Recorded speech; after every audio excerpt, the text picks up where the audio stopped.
నమస్తే. రాష్ట్ర వ్యాప్తంగా ఎక్కడ చూసినప్పటికీ బీసీల రిజర్వేషన్లకు సంబంధించినటువంటి అంశం. సో నిన్ననే గ్రామాలు, మండలాలు, మరో పక్కన జెడ్పీ చైర్పర్సన్లు కూడా ఎక్కడెక్కడ ఏ రిజర్వేషన్లు అంటూ ఖరారు చేయడం జరిగింది. అసలు ఈ రిజర్వేషన్లు అమలయ్యేటువంటి అవకాశం ఉంటుందా? కేవలం జీవో ద్వారా ఖచ్చితంగా కోర్టు దాన్ని కొట్టేస్తుందా, నిలబడుతుందా? సో వీటన్నిటి పట్ల కూడా మాట్లాడేటువంటి ప్రయత్నం చేద్దాం. చాలా ఆతృతగా ఎదురు చూస్తూ ఉన్నారు. జస్టిస్ ఈశ్వరయ్య గారు ఏం చెప్తారా అని. సో మొదటి నుంచి కూడా ఒక వాదన బలంగా వినపడతా ఉంది. ఇది కేవలం 9th షెడ్యూల్లో చేరిస్తే మాత్రమే నిలబడుతుంది అనేది మొదటి నుంచే ఆయన యొక్క వాదన. సో ఇప్పుడు ఏ విధంగా ఉండబోతా ఉన్నది? 8వ తారీఖు ఏం ఉండబోతా ఉన్నది? 8వ తారీఖు జడ్జిమెంట్ ఏం రాబోతా ఉంది? అలాగే ఎవరైనా ఈ జీవో పైన సుప్రీంకోర్టుకు వెళ్తే ఏం జరగబోతా ఉంది? వీటన్నిటి పట్ల మాట్లాడేటువంటి ప్రయత్నం చేద్దాం. మన ముందు సార్ ఈశ్వరయ్య సార్ గారు. సార్ నమస్తే. సార్, ఆల్రెడీ జీవో, ఈ జీవో ఇది పనికొచ్చేటువంటి జీవోనా, ఇది నిలబడేటువంటి జీవోనా, ఒకవేళ కనుక కోర్టుకు వెళ్ళినట్టయితే ఇది కొట్టుకుపోయేటువంటి జీవోనా? ఈ జీవో పట్ల మీ స్పందన ఏంటి సార్? జీవో పట్ల నా స్పందన తెలిపే ముందు దీని గురించి ఒక పూర్వోత్తరాలు కొంచెం మనం అవగాహన చేసుకునే అవసరం ఉంది. ఇప్పుడు ఫస్ట్ రిజర్వేషన్స్ మండల్ కమిషన్ ఆధారంగా 27% సెంట్రల్ గవర్నమెంట్లో, 27% మన బీసీలకు ఉద్యోగాలలో ఇచ్చినారు. అది దాన్ని క్వశ్చన్ చేస్తే 9 మంది జడ్జిలు, సుప్రీంకోర్టు జడ్జిలు, అందులో ఇది రిజర్వేషన్స్ సబబే. ఎందుకంటే 52% పాపులేషన్ ఉంది. 52% పాపులేషన్ ఉంది కాబట్టి మండల్ కమిషన్ రిపోర్ట్ ప్రకారం ఆల్రెడీ ఎస్సీ ఎస్టీలకు పోంగా ఇంకా 27% మిగులుతుంది కాబట్టి ఇవ్వచ్చు అని సుప్రీంకోర్టు ఆమోదించింది. సుప్రీంకోర్టు ఆమోదించిన తర్వాత ఏది మనకు 92ల ఆమోదించిన తర్వాత మనకు ఒక 92ల ఇంకొకటే ఒక రాజ్యాంగ ఒక అమెండ్మెంట్ జరిగింది. అందులో 242 అనేది కలిపిండ్రు. అందులో 242 కలిపి అంతవరకు అప్పుడు ఎస్సీ ఎస్టీలకు లోకల్ బాడీస్ రిజర్వేషన్స్ లేదు. ఎంపీ ఉభయ సభలలో ఉంది, ఎమ్మెల్సీలు ఉంది, కానీ లోకల్ బాడీలో రిజర్వేషన్స్ ఎస్సీలకు కూడా లేదు 92 వరకు. అప్పుడు రాజ్యాంగ ఇంట్రడ్యూస్ చేసి ఎస్సీ ఎస్టీలకు వాళ్ళకి జనాభా ప్రాతిపదిక మీద బీసీలకు ఏ రాష్ట్రమైనా కూడా ఎంత జనాభా ఉందో వాళ్ళకు చట్టం చేసుకోవచ్చు అని అన్నారు. సో అప్పుడు 1994 ఏపీ పంచాయతీరాజ్ యాక్ట్ చేసింది. దాని ప్రకారం 34% బీసీలకు రిజర్వేషన్స్ ఇచ్చిండ్రు. ఎస్సీ ఎస్టీలకు వాళ్ళ జనాభా ప్రాతిపదిక వచ్చింది. అయితే ఆ 34% రిజర్వేషన్స్ 94 నుంచి 2011 వరకు ఇంప్లిమెంట్ అయింది. 2010లో ఒక జడ్జిమెంట్ వచ్చింది supreme court, Krishnamurthy versus union of India అని. ఈ యొక్క 50% అప్పర్ క్యాప్ విద్యా ఉద్యోగాలనే కాదు, లోకల్ బాడీస్లలో కూడా వర్తిస్తుంది. కాబట్టి లోకల్ బాడీస్లలో కూడా 50% మించకుంటేనే రిజర్వేషన్స్ కల్పించాలా. మీరేదైతే చట్టాలు చేసుకున్నా కూడా అవి మీరు సవరించి ఎలక్షన్స్ జరుపుకోవాలని 2010లో ఒక జడ్జిమెంట్, 5 మంది జడ్జిమెంట్ ఇచ్చిండ్రు. ఇచ్చిన తర్వాత అప్పుడు దాని తర్వాత ఫస్ట్ ఎలక్షన్స్ 2012లో జరిగినప్పుడు కేసీఆర్ ప్రభుత్వం ఉంది, కాంగ్రెస్ ప్రభుత్వం ఉంది. అప్పుడు ఏం చేసినారు, అయ్యో మనకు మరి 50% అయితే 10% తగ్గిపోతాయి, 34కి వెళ్ళి 12% తగ్గిపోతాయని కోర్టులో కేసు వేస్తే అప్పుడు స్టే ఇచ్చింది. ఇప్పుడే కొత్తగా ఇప్పుడు జడ్జిమెంట్ వచ్చింది కాబట్టి సరే సుప్రీంకోర్టులో ఏమో ఈసారికి మాత్రం మీరు పెట్టుకోండి, వచ్చేసారికి సవరించుకోవాలన్నారు. సవరించుకోవాలన్నప్పుడు 2017లో మళ్ళీ ఎలక్షన్స్ వచ్చినాయి. ఎలక్షన్స్ వచ్చినప్పుడు ఈ కేసీఆర్ గారు ఎలక్షన్స్ ముందుకు వెళ్తా ఉంటే ఎవడో హైకోర్టులో వేసేస్తే లేదు నువ్వు 50% దాటకుండా నువ్వు ఎలక్షన్స్ జరుపుకోవాలా అని అన్నప్పుడు ఆయన గత్యంతరం లేకుండా ఒక ఆర్డినెన్స్ తీసేసుకొని 50%కు లోబడే పంచాయతీరాజ్ యాక్ట్ అమెండ్ చేసేసుకొని 50% లోబడే ఎన్నికలు జరిపిండు. సో 34కి వెళ్ళి 22కి వచ్చింది. 22కి వచ్చిన తర్వాత ఇప్పుడు కాంగ్రెస్ గవర్నమెంట్ వచ్చింది. కాంగ్రెస్ గవర్నమెంట్ 23 డిసెంబర్లో ఎలక్ట్ అయింది. ఎలక్ట్ అయినాక వాళ్ళు కామారెడ్డి డిక్లరేషన్ చేసిండ్రు, మేము 42% రిజర్వేషన్స్ లోకల్ బాడీస్లో ఇస్తామని డిసెంబరు 23లో 24 వరకు వాళ్ళకి ఫిబ్రవరిలో అప్పుడు మేము ఏం చేసినాం, మేము 42% రిజర్వేషన్స్ ఇంప్లిమెంట్ చేస్తాము, కులగణన చేస్తాము అని ఒక అసెంబ్లీ తీర్మానించింది, కానీ ఇంకా మొదలుపెట్టలే ప్రాసెస్. అప్పుడు మొదలుపెట్టినప్పుడు నేను మీకు ఎట్లా చేయాలా ఏం చేయాలనేది వాళ్ళకి అవగాహన లేదు. 42% ఎట్లా రిజర్వేషన్స్ ఇంప్లిమెంట్ చేస్తారనేది ఏమాత్రం అవగాహన లేదు.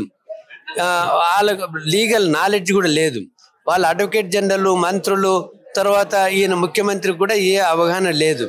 లేనప్పుడు వాళ్ళు తర్జన భర్జన చేస్తున్నప్పుడు వేరే పార్టీలందరూ కూడా మీరు అన్నారు కదా, మీరు రిజర్వేషన్స్ ఇంప్లిమెంట్ చేసుకోవాలా, ఎట్లా చేసుకుంటారో చేసుకోండి అని వీళ్ళు అన్నప్పుడు నేను ఒక సొల్యూషన్ ఇచ్చిన. ఏమని సొల్యూషన్ ఇచ్చిన అంటే, ఇది ఎప్పుడు 2000 ఎప్పుడంటే నేను ఇచ్చింది ఇది ముసాయిదాని జనవరి 2025లో ఇచ్చిన.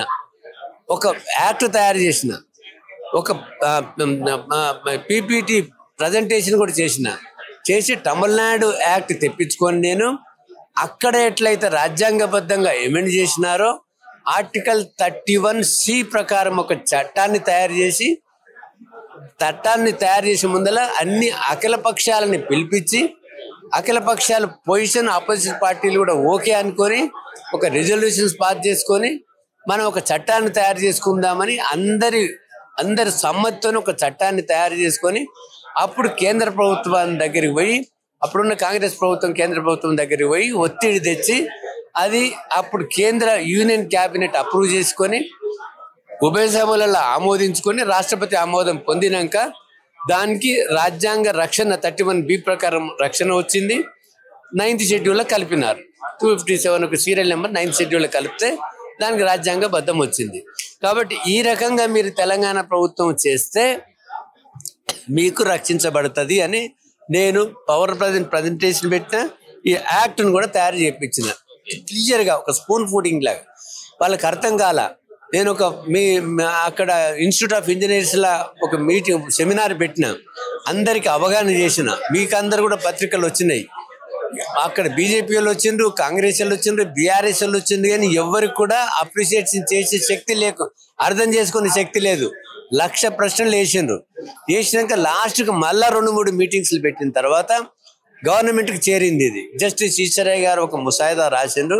ఇది ఒక్కటే మార్గమట, శరణ్యమట అని ముఖ్యమంత్రి గారు పిలిపించి ఇది ఎట్లా సాధ్యమవుతుందంటే నేను ఎక్స్ప్లెయిన్ చేసినాక అప్పుడు దాన్ని లోకల్ బాడీస్లో ఒక చట్టము, విద్యా ఉద్యోగాలు ఒక చట్టం, 2 బిల్లులు తయారు చేసి అసెంబ్లీలో పెడితే అన్ని పార్టీలు ఓకే అన్నాయి, పాస్ చేసినాయి. ఆ బిల్లులు పాస్ చేసిన తర్వాత గవర్నర్ ఆమోదం కూడా పొంది కేంద్ర ప్రభుత్వానికి పోయినాయి.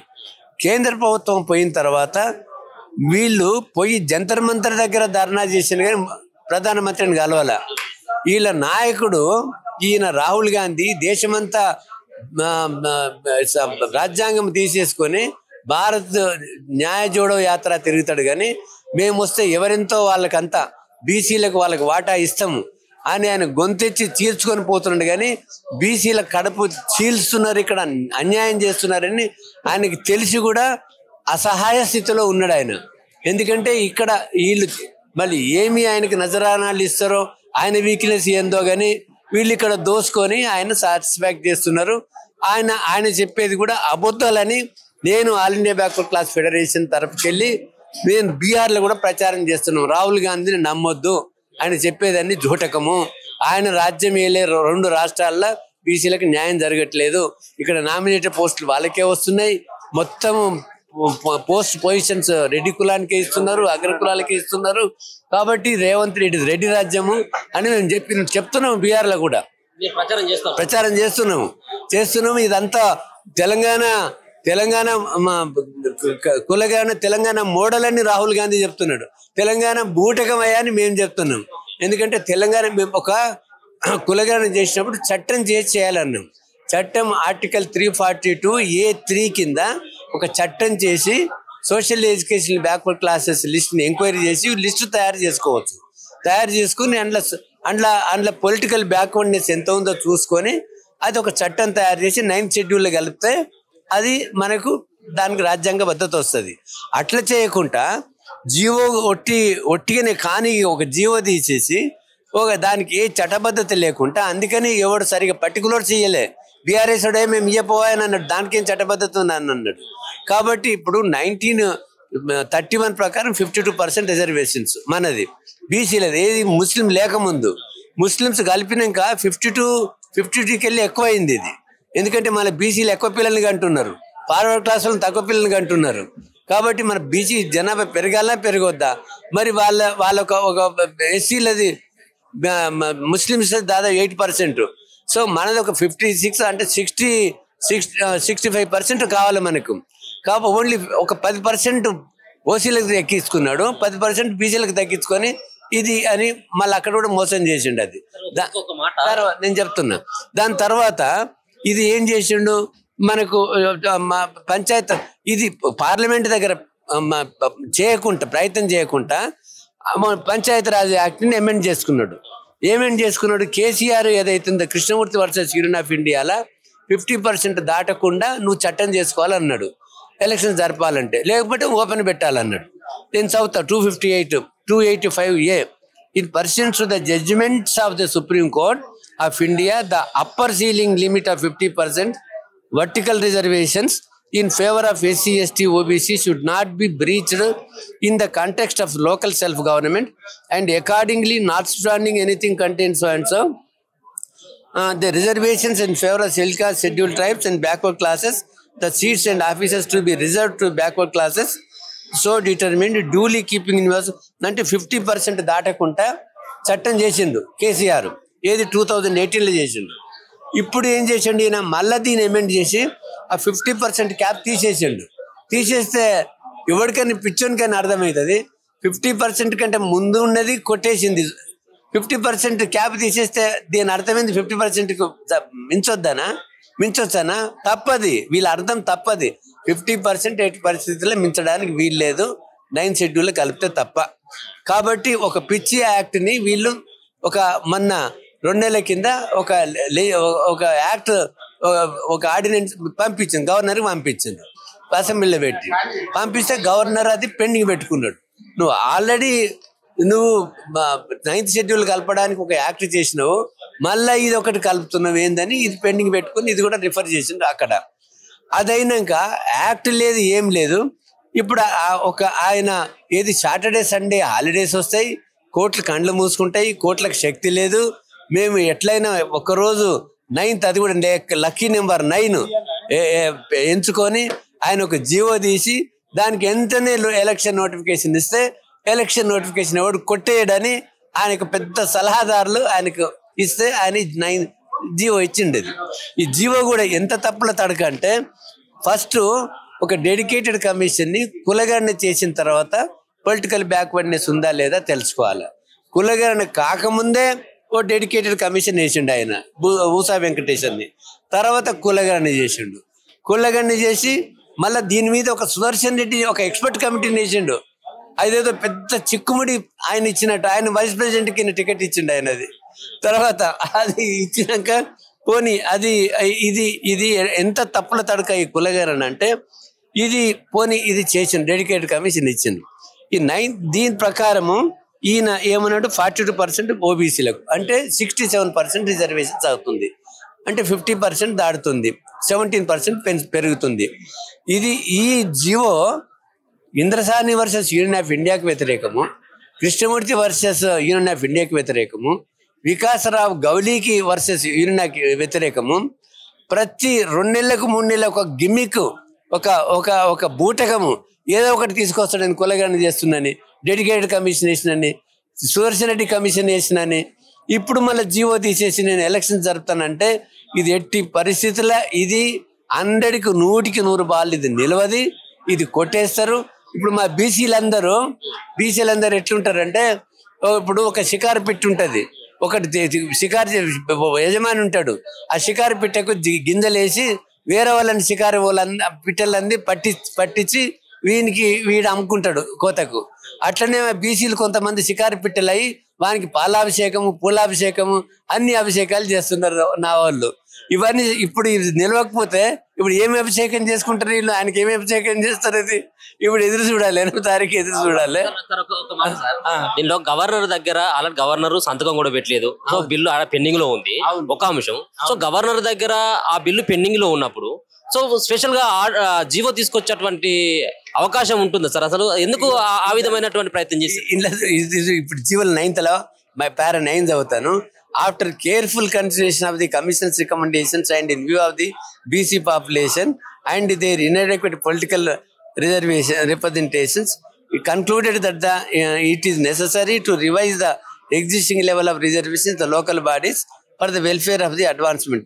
The government have accepted the recommendations reservation backward classes at least 42% in the rural urban areas. Telangana Backward Class Reservations Bill 2025 was sent for the assent of the governor. పంపిండి కదా, అది ఎసెంట్ రాలేదు కదా. ఎసెంట్ రాకముందు అది చట్టం కాకముందే దాని కింద ఒక జీవో ఎట్లా ఇస్తాడు? మినిమం ఆయన ఏమన్నాడు, భారతదేశంలో ఉన్న ఎక్స్పర్ట్ తీసుకొచ్చి అభిషేక్ సింఘ్వినో లేకపోతే మన ఈయనని కపిల్ సిబ్బల్నో తీసుకొచ్చి నేను ఆర్గ్యుమెంట్ చేసి నిలబెట్టుకుంటున్నాడు. అరే నీ అడ్వకేట్ జనరల్ జవాబు ఇవ్వలేకపోయింది ఆయన. అది ఆయన 15 నిమిషాలు ఇస్తే అడ్వకేట్ జనరల్కు కనీసం secretary BC welfare ministry welfare available ఉండడు. అనే advocate general is the chief of the మొత్తం chief advisor of the government. 10 నిమిషాలు టైం ఇచ్చినా కూడా నాకు ఎవడు కలవలేదని చెప్తాడు. ఏమి అసలు మొత్తం పేలముఖం వేస్తాడు. పేలముఖం వేసేస్తే వాళ్ళు ఏమన్నారు, సరే ఇప్పుడు మీరు మీరు ఎలక్షన్ నోటిఫికేషన్ ఇచ్చినా కూడా మా ఆర్డర్లకు లోబడే ఉంటది, మీరేం చేసుకున్నా కూడా అది ఫైనల్ కాదని చెప్పింది.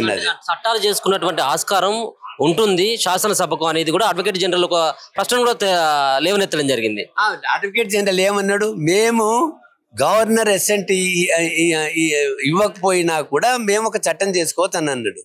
ఈ చట్టం సబార్డినేట్లీ ఇప్పుడు ఏదైనా ఆర్టికల్ రాజ్యాంగం ప్రకారం ఏ విషయమైన ఒక చట్టము పరిధిలో లేకపోతే చట్టం లేకపోతే వాళ్ళు ఎగ్జిక్యూటివ్ ఆర్డర్ సబార్డినేషన్ చేయొచ్చు.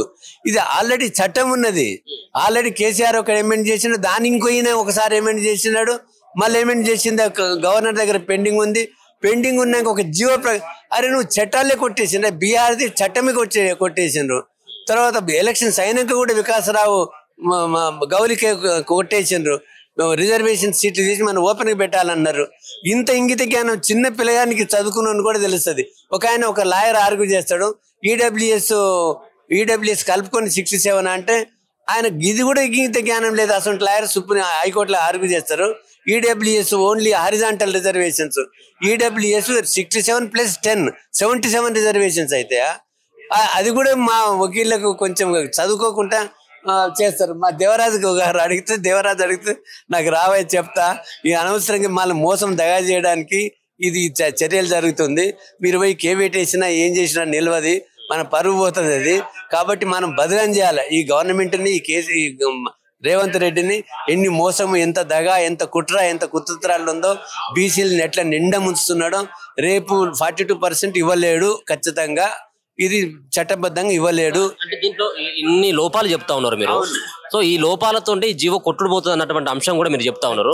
సో ఎవరు పోకపోయినా కానీ, అంటే కోర్టుకు ఎవరు పోకపోయినా కానీ కొట్టుకుపోయేటువంటి ఆస్కారం ఎవరైనా ఖచ్చితంగా పోతేనే కొడతాడు. వాళ్ళకేం అవసరం, కోర్టుకు పోతేనే.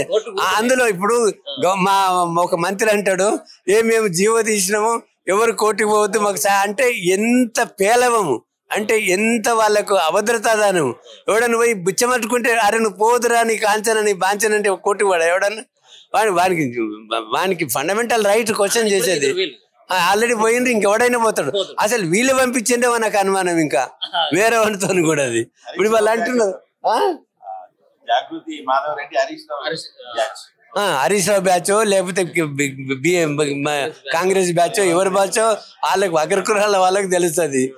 మా బీసీలకి ఏం తెలుస్తుంది, ఎవడు పోయినా కూడా ఇది నిలవదు. కోర్టుకు పోకపోతే ఎలక్షన్స్ జరుగుతాయి దీని ప్రకారం. కానీ అంత గుడ్డిగా ఇది డెమోక్రటిక్ కంట్రీలా, ఒక రాజ్యాంగబద్ధమైన కంట్రీలా కోర్టుకు పోకుండా ఎవడు ఉండడు. అందులో మాకు ఆ తప్పుడు విధానంతో మాకు రిజర్వేషన్స్ వద్దు, మాకు సరి అయిన చట్టబద్ధమైన రిజర్వేషన్స్ కావాలి. అది 9th షెడ్యూల్ కలిపి 42% కావాలా? కాబట్టి మన బీసీలకు పిలిపోయిందంటే 42% కాదు, 27% కాదు, మేమెంతో మాకంతా. కాబట్టి ఇప్పుడు అందరం యునైట్ అయ్యి ఏకమయ్యి మనము ఈ పొలిటికల్ ఏదైతే లోకల్ బాడీస్లు అన్ని కైవసం చేసుకొని తర్వాత అసెంబ్లీ పార్లమెంట్లు కూడా కైవసం చేసుకోవాలని మా యొక్క పిలుపు. 8వ తారీఖు ఇది అంతా కూడా 8వ తారీఖు డెడ్ లైన్ పెట్టింది కాబట్టి కోర్టు. సో 8వ తారీఖు ఏం జరుగుతుందని చెప్పేసి మీరు ఎక్స్పెక్ట్ చేస్తారు? 8వ తారీఖు ఖచ్చితంగా స్టే ఇస్తుంది. ఎలక్షన్స్ ఈ లోపల ఎలక్షన్ నోటిఫికేషన్ ఇచ్చినా కూడా స్టే అవుతుంది, అది నిలవదు. అది నోటిఫికేషన్ వచ్చినా కానీ స్టే ఇచ్చేటువంటి అవసరం స్టే ఇస్తుంది, ఖచ్చితంగా స్టే ఇస్తుంది, ఖచ్చితంగా స్టే ఇస్తుంది. ఈ రోజు నేను చెప్తున్నా ఖచ్చితంగా స్టే ఇస్తుంది అది. అట్లా నాకు నేను ఇన్ని జడ్జిమెంట్లు చదువుకున్న ప్రకారం రాజ్యాంగం అవగాహన ఉన్నోని, ప్రాక్టికల్ ఎక్స్పీరియన్స్ ఉన్నోని ఖచ్చితంగా నా యొక్క అనుభవపూర్వకంగా చెప్తా ఈ జీవో నిలవది అని మా దేవరాజు కూడా నిన్ను అడిగితే చెప్పిన ఇది నిలవదు. అంటే ఒక పక్కన ఇలా ఇన్ని లోపాలు చెప్తా ఉంటాయి, ఇది అంతా కూడా రేవంత్ రెడ్డికి తెలియకుండా జరిగిందని చెప్పేసి అనుకోవచ్చు. తెలుసు ఆయనకి, రేవంత్ రెడ్డికి తెలుసు, రేవంత్ రెడ్డి అడ్వకేట్ జనరల్కి తెలుసు, రేవంత్ రెడ్డి మినిస్టర్లకు తెలుసు. అందరూ ఇప్పుడు ఏం చేయాలని తరతరాల కొట్టుకుంటున్నారు, అది వాళ్ళకి తెలుసు. ఇప్పుడు ఏదో ఒకటి బూటకం, ఇప్పుడు 4 రోజులు మేము ఇంకా స్టే చేయకుండా చూసిన వారిని చెప్పుకుంటున్నారు, కానీ అదంతా బూటకం, అదంతా నిలవదు. ఎన్నికలు జరిగితే 50% లోబడి జరగాల, లేదంటే వాళ్ళు పార్టీ పరంగా 42% ఇచ్చుకొని వాళ్ళ దయాదాక్షిణ్యం మీద ఎవడు గెలిస్తే వాడు గెలవాలి అట్లా. కానీ చట్ట ప్రకారం 42% జరగాలి. ఇప్పుడు మీరు అన్ని చెప్తున్నటువంటి దాని ప్రకారం బీసీలకు 42% రిజర్వేషన్లు ఇవ్వద్దు అన్నటువంటి ఒక ఆలోచన రేవంత్ రెడ్డికి ఉందని చెప్పేసి మీరు మాట్లాడుతున్నటువంటి ఖచ్చితంగా ఉంది. BC% 42% ఇవ్వకూడదు. అదెందుకందుగా రేవంత్ రెడ్డి గవర్నమెంట్ చూస్తే ఇప్పుడు అపాయింట్మెంట్ నామినేటెడ్ పోస్టుల అపాయింట్మెంట్ చూడు, advocate general, additional advocate general Reddy, Lokayukta Reddy, ఇంకేవాడు అన్ని commissioner Reddy, chairman Reddy, DGP Reddy, అందరు రెడ్లేనా? ఇది ఇంకా బీసీల మీద ప్రేమనే. అది కలుస్తాను తెలుస్తూనే ఉంది. రాహుల్ గాంధీ అక్కడ పోయి బీహార్లో ఏదో ఎవరు కండ్లు మూసుకున్నట్టు ఇక్కడ ఏం న్యాయం జరుగుతున్నట్టు చెప్తాడు అక్కడ. అది ఇప్పుడు ఈయన ప్రభుత్వంతో కాంగ్రెస్కి ఒక మచ్చ, రాహుల్ గాంధీకి ఒక మచ్చ, భారతదేశం అంతా ఇది ఒక ఎగ్జాంపుల్, శాంపుల్గా బీసీలు అందరూ చెప్పుకోవడానికి ఇక్కడ ఆస్కారం ఇస్తున్నారు. సో మొత్తానికి ఈశ్వరయ్య సార్ అయితే ఎన్నో చట్టాలు చదివినటువంటి వ్యక్తి, జస్టిస్ గా ఎన్నో ఏళ్ళుగా సుదీర్ఘ అనుభవం ఉన్నటువంటి వ్యక్తి. ఈ సంబంధించినటువంటి జీవో 9 ఎట్టి పరిస్థితుల్లో నిలిచేదే లేదు. ఖచ్చితంగా కూడా దీనిపైన 8వ తారీఖున స్టే ఇస్తారు. ఎన్నికలకు కనుక మళ్ళీ వెళ్ళాలంటే గతంలో ఏ విధంగానైతే రిజర్వేషన్లు ఆ ప్రకారం వెళ్ళొచ్చు, లేకపోయినట్టు కాంగ్రెస్ పార్టీ పరంగా 42% రిజర్వేషన్లు ఇచ్చి ఎన్నికలకు పోవచ్చు కానీ తప్పించి ఏదైతే ఈ జీవో ప్రకారం మాత్రం ఖచ్చితంగా ఇది కొట్టుడుపోతుంది అన్నటువంటి అంశాన్ని ఆయన బల్లగుద్ది చెప్తున్నటువంటి పరిస్థితి కనబడతా ఉంది. చూస్తూనే ఉండండి మన తొలి వెలుగు.